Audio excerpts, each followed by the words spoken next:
Welcome to the Angelscapes podcast, where you're encouraged to uncover and develop a direct connection with your soul's power, wisdom, and spiritual intuition that is ready to blossom. We'll explore new ideas, compelling tips, and real steps to help you learn simple spiritual practices. We're a safe place to learn more about accessing your soul's power with education and spiritual wholeness that could bring more clarity to your life. Now here's your host, a practicing medium, Akashic Records practitioner, spirit artist, coach, and mentor, Dr. Reverend Nancy Smith.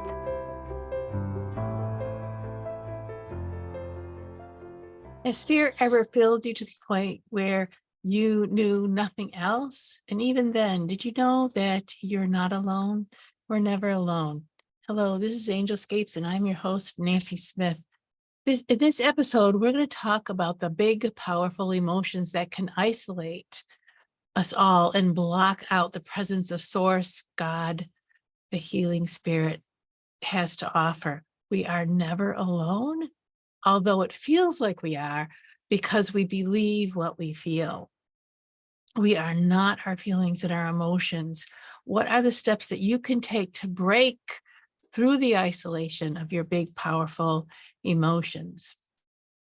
Often as a medium, I've given messages from loved ones in spirit to say, I'm here with you to help you. I love you. I'm going to walk with you through the whole thing in your life. I see that you're struggling. And sometimes that message it's difficult to receive that because of where we are in our lives or where my client is in their life. Could be overwhelmed with grief, or could be, I can't believe that spirit would know what I'm doing. I can't believe that my loved one in heaven would actually know, what I'm struggling with.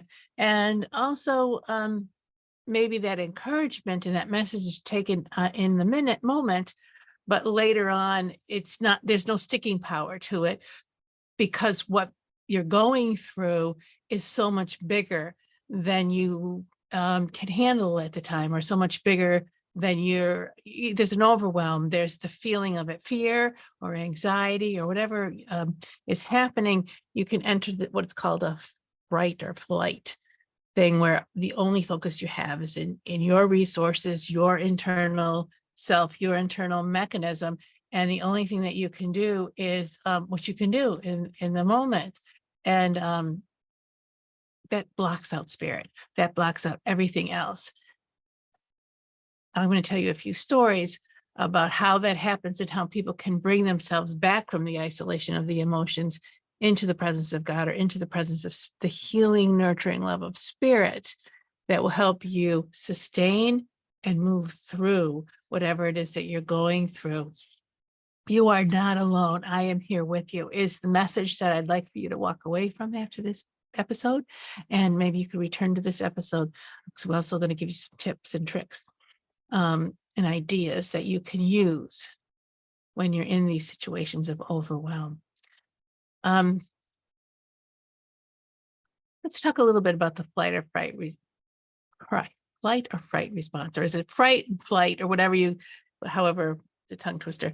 That is a chemical reaction. Your brain acts a different way. Certain things are shut down in your body, and all the blood is pulsed to the places where you could leap forward and run away from the big bad tiger, kind of thing. And it's not designed to have a sense of introspection and a spiritual atonement or a spiritual connection.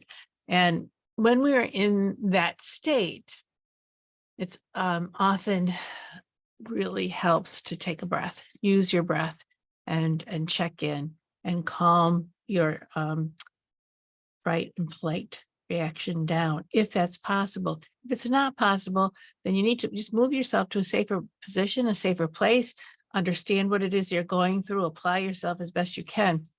But there's an undertow, an undercurrent that you can give yourself before you're in that situation. It's called doing a practice, a spiritual practice that can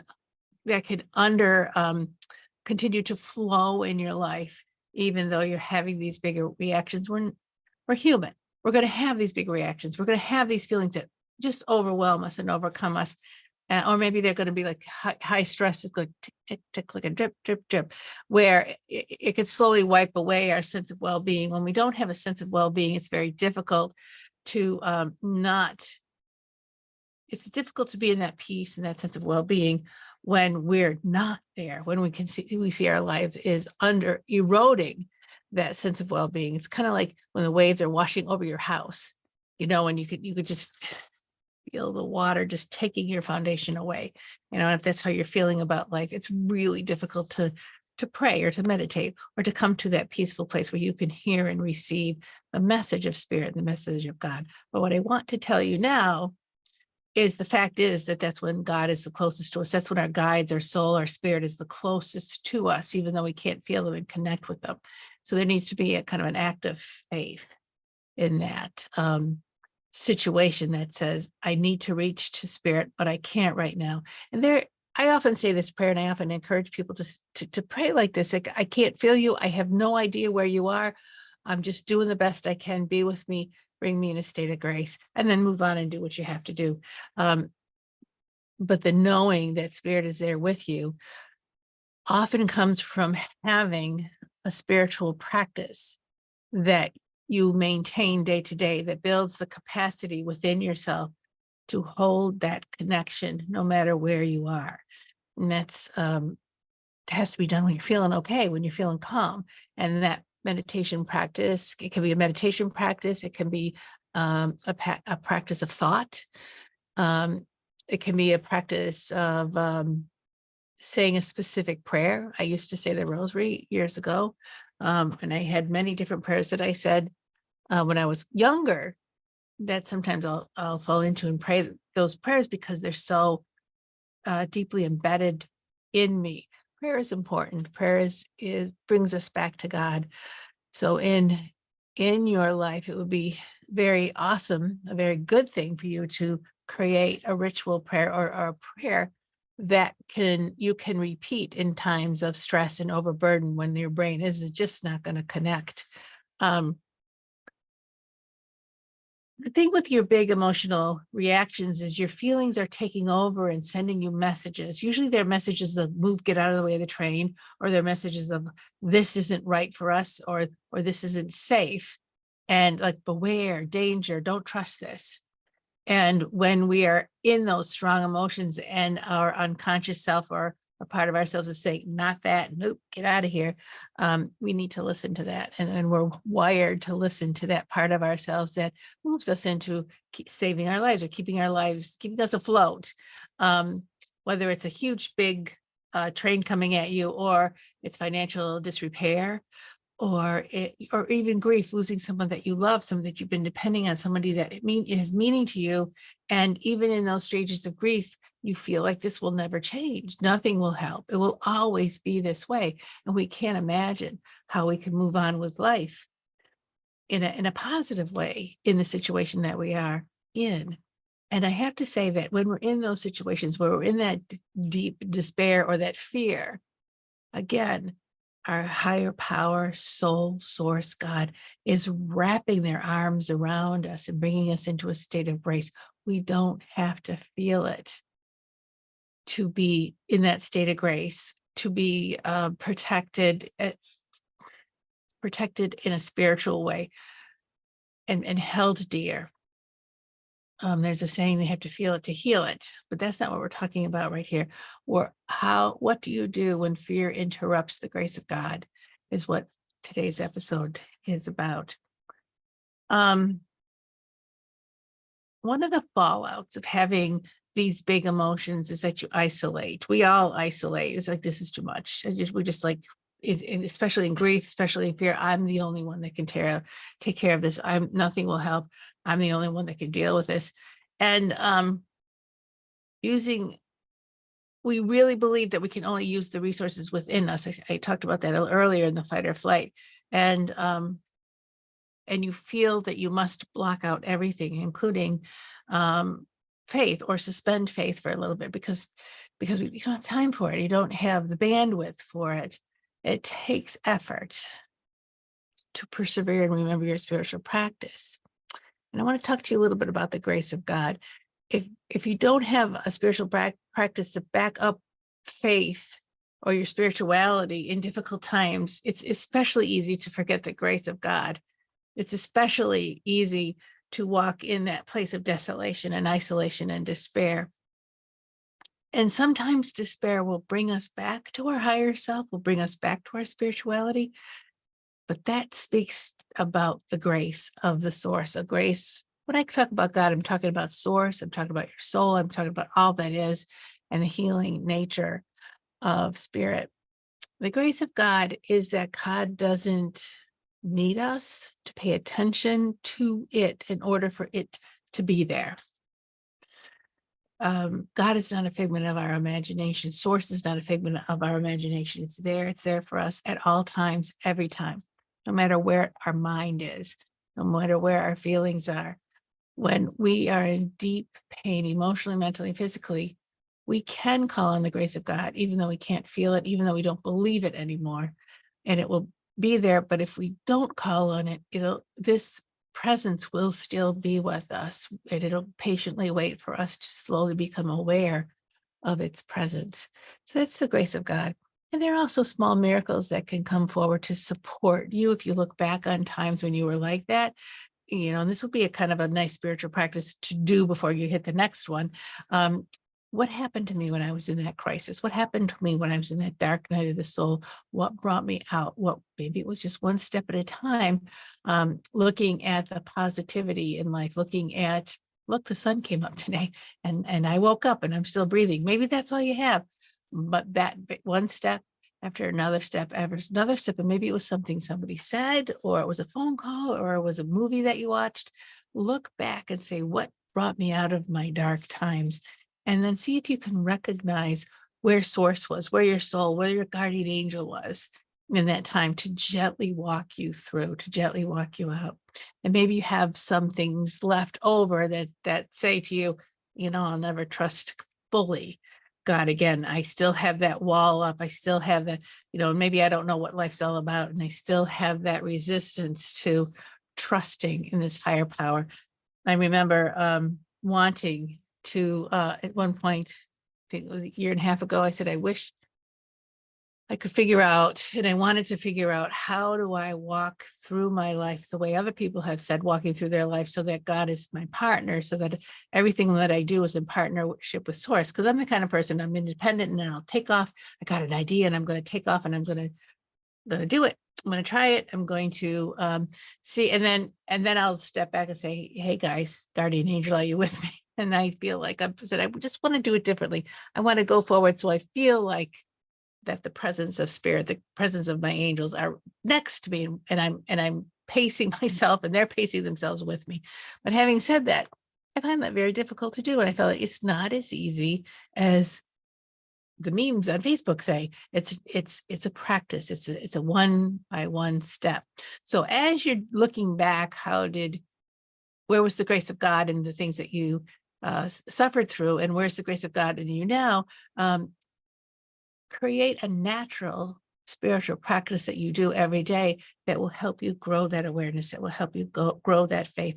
So it becomes a natural reaching out when all the lights go out. I have a couple of prayers that I said from the rosary, from the Catholic faith, that when all bets are off, I'll go back to that. Like I said, I memorized it and said over and over and over as a kid. So that's just what I reach out for, because it's so embedded in me. What can you do to embed your faith within you in a practice when the lights go out? Many folks have a spiritual formula that if life is going good and my prayers are getting answered and the things that I do are moving in the direction where I think they are, then there's a God. Then I know that my angels are around me and life is good and I'm very thankful. But when we are deeply challenged in some dark way, our faith also becomes challenged. God isn't paying attention to me right now. And how could God let this happen? How could God let a child have cancer? How could God forget about me in this way? And so I'm here alone. And we lose our faith in our way, and we're no longer trusting in a higher power because we're disappointed. And it's a physical, chemical reaction as much as it's a mental, emotional reaction. And so we kind of need to put that on hold a little bit. There's too much pain, there's too much fear, and that pain and that fear leads us to naturally to a place of isolation. Um, and we believe that we are the only one that we can depend on. I keep saying that over and over because I see that as a go-to for many, many people. God wasn't there for me, so therefore, um, there must not be a God, or maybe God isn't, it wasn't what I thought. I really think of the story of Job. If you ever read that story, things were going good and he is wealthy and his children and his wife. And then the challenge was Satan said to God, he loves you and he has a good relationship with you because he has everything he needs. He has no problems. So the challenge was take everything away from Job, and I bet you he won't be praying to you anymore. And so God, oh, it's a terrible story. So God took on the challenge and took everything away from Job, including his health, his wealth, his family. He was just kind of like in the barn by himself with, one nothing. And he at some point prayed to God, God, why'd you do this to me? I know you're good, and I know there's wonderful things that can happen, but this isn't so wonderful. And he still reached out and had a partnership, a relationship with God. I'm paraphrasing. And God turned to Satan and said, well, see? And but the point of that is that the goodness and the happiness in our life does not define who source is, what our soul is, what our higher power is. It just defines what we're comfortable living with. And sometimes our soul growth and our challenge in life brings us to a place where we're no longer comfortable, where we no longer recognize where we are, where many things leave us and we have to move on in a new place, in a new way, in a new thought. And that can feel, we can go right into isolation, or we can go, you know what, I'm being redirected by my higher self. Life is redirecting me. That's the way life is sometimes. And not don't believe your feelings. Don't believe what your mind is telling you about the way that you're feeling. And take a breath. My mom, I'll tell you a story about my mom. Is paraplegic for 17 years before she had passed. It was a very difficult life. She had an illness that just continued to go downhill over a very slow period of time. And at one point we were out, we had a picnic outside under the apple tree, and we were talking, and I said, how you feeling, Mom? And he goes, you know what? I'm just really mad. I'm really angry. She was into her paraplegic. She had a illness, a mysterious illness that paralyzed her from the waist down. And she didn't understand why. Nobody could give her a good reason for it. And somebody had promised her, I think in a year, if you do your physical therapy, you could be up and walking again. And that didn't happen. And it was 2 years into this. And she says, I'm just too mad at God. He didn't answer my prayers. He didn't give me what I wanted. And she was very ill. And she said, I'm not going to give him the pleasure of me dying, because I think that's what he wants. And so I'm just too mad at him to die. She had a very difficult relationship with God after having years and years of being very devout. And she put this wall up between her and her faith, between her and her God. And as she progressed in her illness, she had a lot of little tiny strokes, and which she lost her capability to reason out things and think. She became very young in the way she presented herself. And at one point, she said to me, there's somebody singing to me. There's somebody singing to me. And every time he sings to me, I feel so safe and so calm, and I feel so good. I would wake up she used to wake up in the middle of the night terrified, and she'd wake up my dad, and she couldn't move, and she maybe was uncomfortable or something, but my dad was getting no sleep because of her night terrors. And then she was saying, this man was singing to me, was helping me with my night terrors, and I don't have to wake your dad up anymore. And then during the day, when she felt a little bit lost or was curious about something, she would hear him singing. And the other thing that she had was a constant chronic infection, which caused hallucinations. And she had medication that occasionally, sundowning, caused hallucinations. And she would get confused with these hallucinations, and she would see things that weren't there. But she could always depend on that man who was singing to her to calm her down. He was a steady. She could talk about him. She could describe him pretty specifically, she couldn't bring out the songs that he was singing. She goes, if I could sing that song for you, that was part of her brain injury, I know you would recognize it. And I wish she could have, but she couldn't. And and eventually that happened very close to her death. But in that singing, she brought down her walls, and by allowing this man coming into singing her, she allowed God in, she allowed her faith in, she started to just lean back into, maybe there is something in life that I can feel good about it. And it took her 17 years to do that. And I was so glad to see it. And so, sad watching her with that struggle. So what happened in this case over a long period of time, and my best guess, is that she allowed love in, she allowed calm and peace in, and she allowed that spirit. Turns out she allowed that loved one that's in spirit to comfort her from the other side. And it turned out that one of her sisters told me, my aunt said that when she was little, her dad would sing to her. He would had the big long razors, and it took him forever to shave. And it was way back in the old days. And so he would sing while he was shaving, and she would sit in the little chair and sing with him. She's like 2 years old. And she'd swing her feet and just adored every little song that he sang to her. And I feel her sister and I both felt that it was her dad who had came and sang to her during her very dark times. And for some reason, she let her walls down to listen to him. She listened to the grace of God, and she let it in.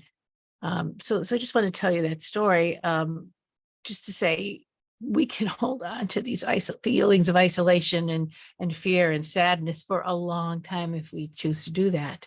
Another story I have to tell you, when I was having treatments, radiation treatments for cancer, I was really scared. They put you in these machines, you feel so vulnerable. They look like a moon rover or something like that.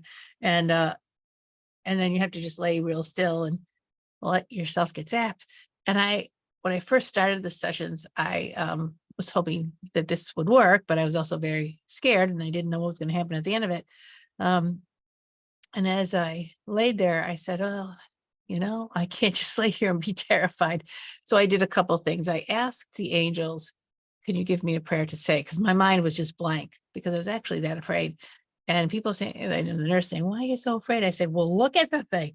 And so as I asked for a prayer and my mind was blank, I did this technique, which I'd like to share with you, as I counted down. I started at 100. I always do that when I got my teeth drilled. Started at 100, and I started counting down very slowly, and I pictured the numbers in my head. And what that did was made my mind focus on something else, but it also worked as a light hypnosis. So without realizing it, I had set the intention to have a prayer, and then I let it go, because what am I going to do? It's not happening. And as I moved down the numbers, my mind was shifting into thinking about something else, and I was starting to relax in this big cold machine before it started. And then I was peering at the wall behind the machine, because I didn't want to look at the machine. And then this beautiful silhouette started to appear. It was green, and there's big angel wings on it. And I heard in my head, and I wish I could remember the exact words, a prayer to Archangel Raphael about the seeds of healing.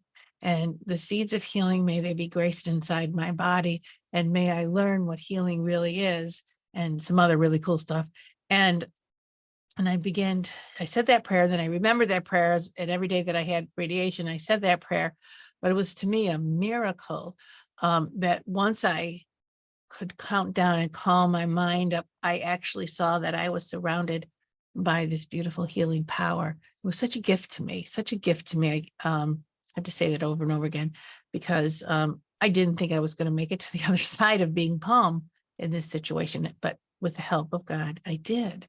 Another story I wanted to tell you, which I wrote about it in my book, Divine Love Affair and Akashic Journey, was through my divorce. My kids were young, very, very young, and we divorced under really stressful circumstances. And for the first time in my life, I was out without my kids every other weekend. And I didn't know what to do about it. I thought that the divorce would be good for them, because there was so much stress in our marriage. But then when I realized that I wasn't going to see them every other weekend, I didn't plan for that, let's say. And I was very fearful for them. I was very anxious, and I began to have insomnia. And I went for 3 months with sleeping maybe 2 nights, 2 hours a night, and which really wasn't very healthy. I was exhausted. And so I went back to my old prayers of saying the rosary because it was repetitive. Again, that's the whole idea of counting repetitive, putting my mind to something else, helping me to relax. And sometimes I would doze off while I was saying that prayer, I would doze off in the middle of the rosary. And then one night, 4 o'clock in the morning, and I hadn't slept hardly at all. It was 4 a.m. I had to get up in just 2 hours and get the kids ready for school. And there I was, like, I don't know how I'm going to do the day. And I started to say the rosary at 4 a.m. I got myself all warm and snuggly. And as I said the rosary, I didn't fall asleep, but I went into like this state, otherworldly state, like they call it a trance state.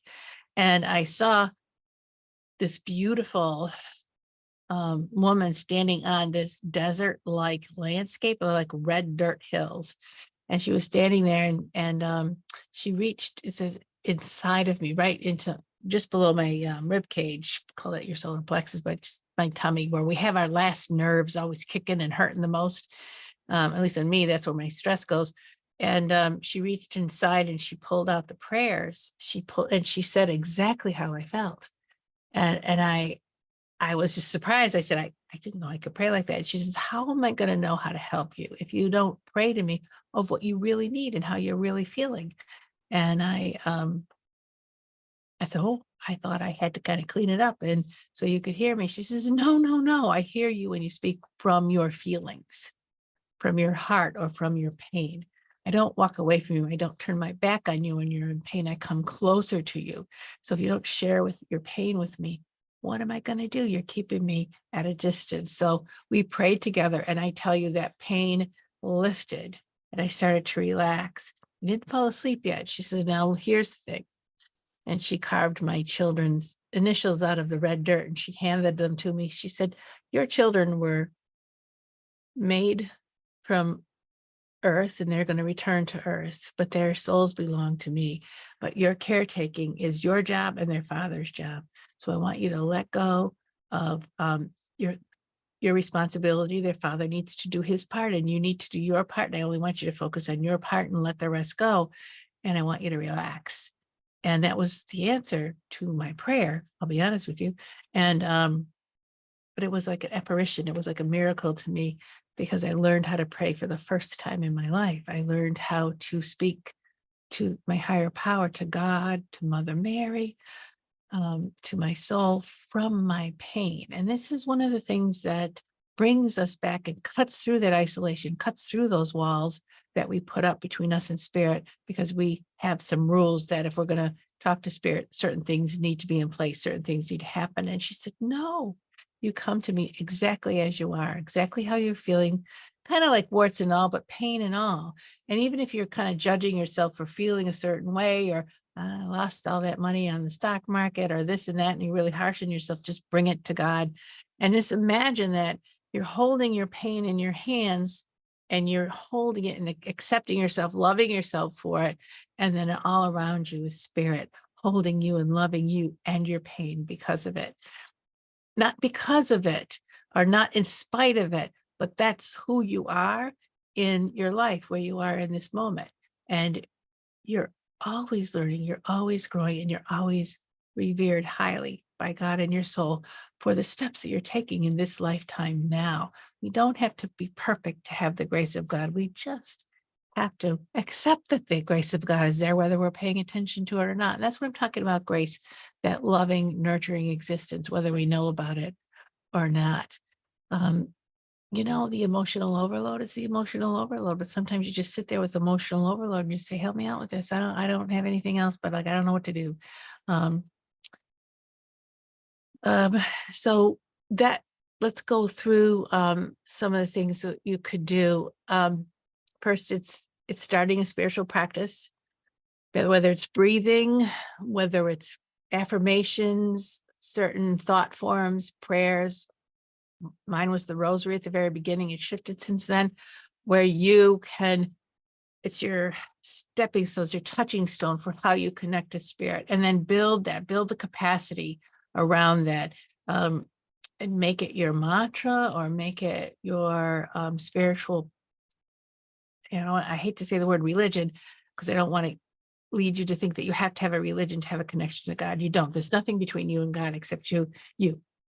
And then as you build that and you step into a place of like, ah, darkness, bag is over my head, I don't know, you can reach to that touchstone.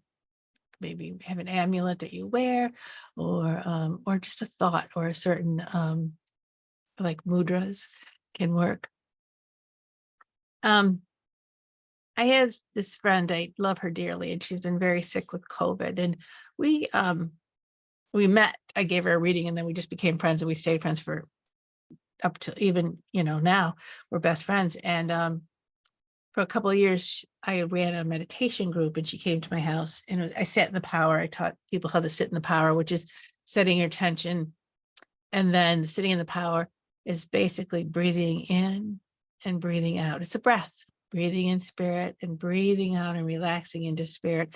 And the idea of sitting in the power is to learn to connect to spirit with nothing in between you, and then to continue to go deeper and build it. So we did this for a couple of years. COVID hit, and then we couldn't do it anymore. And a lot of people, we couldn't get together as a group because there were too many people with taking care of elderlies. People couldn't afford to be exposed. And so anyway, just a couple of days ago, she was in the hospital with COVID about a week ago, and then came out and then went back in, and she's really struggling. And I sat with her, and she was feeling pretty bad about being sick. She's kind of mad at herself for being weak and being sick, which is a normal reaction that a lot of us have. And I just sat with her, and we breathed together because we had done it for 2 years already, and so we just breathing in spirit and breathing out, relaxing into spirit, because that was the part. She couldn't breathe. It was really it's in her lungs. It's even still in her lungs. We're hoping that it'll pass soon. And she couldn't stop coughing. And so as we walked through the sitting in the power, and this gentle breathing in and spirit, and just breathing out as best you can, it's nothing that you're doing, but you're not breathing for any specific reason. You're just breathing in with spirit. And she relaxed, and her breathing changed to a much more relaxed breathing until she finally fell asleep. And it was wonderful because she couldn't sleep before. And then we did it again another time. And she's saying, I see the lights around me. I see, oh, there's the big light. These angels are around me. She was able, in her relaxation, she was no longer struggling with the breathing. It was still difficult. She was still very weak, but she was able to see the healers, the angel healers around her. She was like, I got all these orbs. And she said, and they're not going away. They're staying. They weren't just random pieces of dust catching the light. And she said, I feel very good. I feel very good. And the big light came and said, it's not your time yet. Just keep breathing and relax. And that brought her from a place of a fear to a place of calmness, where she could begin, I felt, she began to heal. She began to really fight the disease that was running through her. So the breath is another way to pull yourself out of the fear or the panic or the overwhelm of emotions into a place of calm, and into a place of accepting the healing power of source, the healing power of spirit. So practice what to practice while you're in the thick of it. Imagine embracing the pain while God is embracing you, and just breathe. It's okay to be in pain. It's okay to feel weak. It's okay to not have it. All you have to do is say, this is where I am. Where I am is perfect, and I am not alone.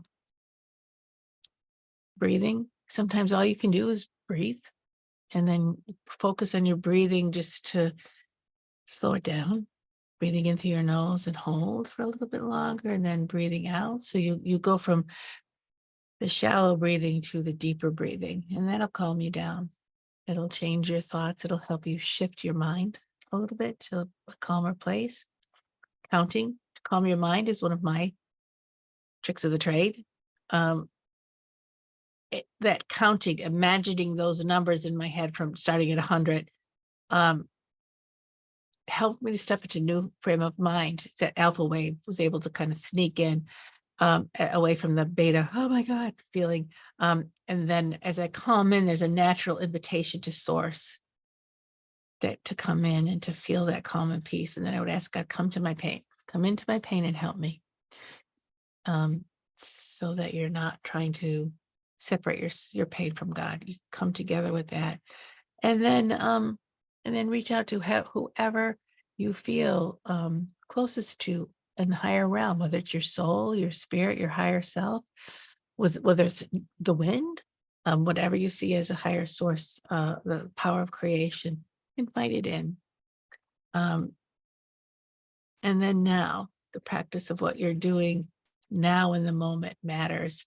So start practicing now these simple techniques, or do some your own research, or do your own intuitive thing that you need to do, and build that practice that connects you to a higher power. And it's the capacity that you're building, so that when your capacity and your ability gets small, you still have that river that flows underneath you and around you. That you're not letting go, and it's not going to let it go of you. And you're going to be okay. Everything's going to be fine. This is real life. It's not a race. It's not a test to see how good you can be. It's it's simply living and experiencing and learning and growing. And we have partners in spirit that help us do it, help us walk through our lives. As a matter of fact, I was talking to a class once, and I was saying, do you realize that we have, I don't know, 7 to 8 guides at any given minute that are helping us throughout our life? Some of them come and go, teachers and stuff, but we always have the guardian angel. We always have those guides and those healer guides around us. And think of how important each individual life is. If you, from spirit or those mediums who could see how many guides are around you, think of how important your life must be, and each individual life must be, if we have those many guides that are helping us through our lives. And I also think we have that many guides because life is a little hard. Sometimes it's a little tricky. So you don't have to do it alone. It doesn't have to, your life does not have to be perfect in order to receive the help from God. And if there's an issue of anger, fear, forgiveness, I can't forgive this, I can't get past it, you still can have the grace of God around you, helping you to move through it, so that you can find a place for learning and growing and expansion in whatever situation that you have going on in your life. So I want to give you the blessings of spirit. I want to give you encouragement to try these things out and take your spiritual practice seriously, so that when that dark night of the soul comes, the river is already flowing in your soul. It's already flowing in your conscious self, and you are going to be just fine. We'll see you next time, next episode. May the grace of God be with you. Thanks for coming in. Bye-bye. Thank you for joining the Angelscapes podcast. We hope you've gained new insights and inspiration for your journey to uncover and access your soul's power. For more information and a deeper dive into finding clarity in your life, go to angelscapes.com. Remember to subscribe so you can be part of the discussion. It may just change your life. See you next time.